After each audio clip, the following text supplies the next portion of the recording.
The old house had been empty for years. It stood at the edge of a small town, its broken windows and cracked walls a reminder of a time long gone. People in the town avoided the house, always talking in hushed voices about the family who lived there. The family had vanished one night, and no one knew what happened to them. The house was abandoned, and the strange stories kept people away. But one day, a group of friends decided to find out what really happened. As the sun began to set, they made their way to the house. The air felt heavy, and the smell of mold filled their noses. Their flashlights flickered as they stepped inside. The door creaked open, and the hallway looked grand but empty. It was so quiet, too quiet. The friends felt uneasy, but they were determined to explore. They walked further in, drawn by the mystery of the house.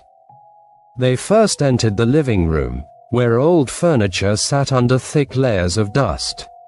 A big mirror hung on the wall, strangely clean compared to everything else. Sarah, one of the friends, walked up to it and touched the glass. Suddenly, her reflection in the mirror changed. Her face twisted into a creepy smile. She jumped back, scared, but the others laughed, thinking it was just a trick. Still, something felt wrong. As they moved through the house, strange noises started. They heard soft footsteps echoing through the halls.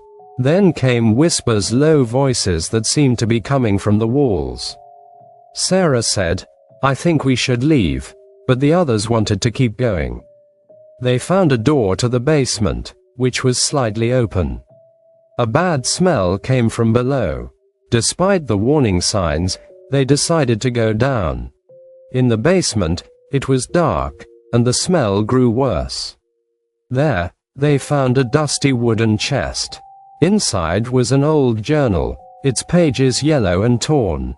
Mark, one of the friends, began reading it. The journal talked about a family that went mad, driven by a curse in the house. The curse had trapped them there, and now the house was hungry for more souls. Suddenly, a loud crash came from upstairs. The friends ran back up, only to find the house had changed. The hallway looked different, twisted and strange. The walls seemed to move, and shadows lurked in every corner. The door they came through was now shut, blocking their way out. Panic set in. They realized they were not alone. Something dark had awakened, something evil.